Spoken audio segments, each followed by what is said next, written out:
आणि थेट पुण्यामध्ये आपण जाणार आहोत। पुण्यातील समाधान चौक परिसरामध्ये एक भला मोठा खड्डा हा रस्त्यातच पडल्याची घटना घडलेली आहे।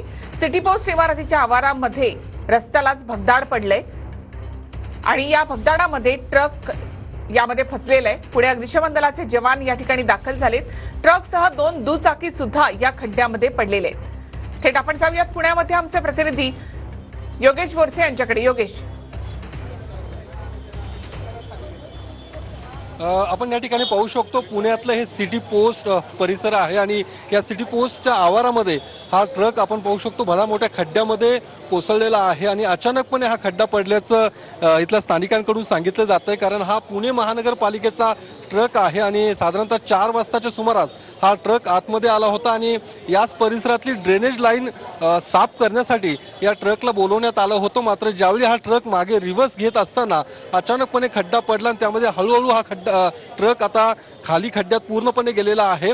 सुदैवाने या ट्रकचा जो चालक आहे तो या खिडकीतनं बाहेर उडी मारून पडलेला आहे, त्याला कुठलीही जखमी तो झालेला नाहीये। मात्र या ठिकाणी आता अग्निशमन दलाचे जवान पोहोचलेला आहेत आणि हा ट्रक दोरखंडाच्या सहाय्याने वरती काढण्याचा प्रयत्न केला जातोय। मात्र तो ट्रक भला मोठा असल्यामुळे खड्डा साधारणतः 30 ते 40 फूट खोल असल्याचं सुद्धा अग्निशमन दलाच्या जवानांकडून सांगितलं जातंय। मात्र जेसीबी आता आणले गेलेले आहेत आणि या जेसीबीच्या सहाय्याने ट्रक वरती काढला जाणार आहे। मात्र अचानकपणे हा खड्डा नेमका पडला कसा हा एक प्रश्न निर्माण होतो, कारण या पद्धतीचा असा खड्डा कुठेही शहरात पडलेला नाहीये आणि अग्निशमन दलाचे जवान नेमकं काय सांगतात आपण विचार काय नेमकं तुमचं म्हणणं आहे या ठिकाणी? अशा नक्कीच योगेश, पुन्हा एकदा तुमच्याकडे येतो।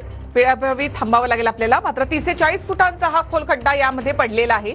रस्त्याच्या मधोमध हा खड्डा जो आहे तो इथे पडला आणि त्यामध्ये हा ट्रक जो आहे तो सध्या फसलेला आहे रस्त्यामध्ये।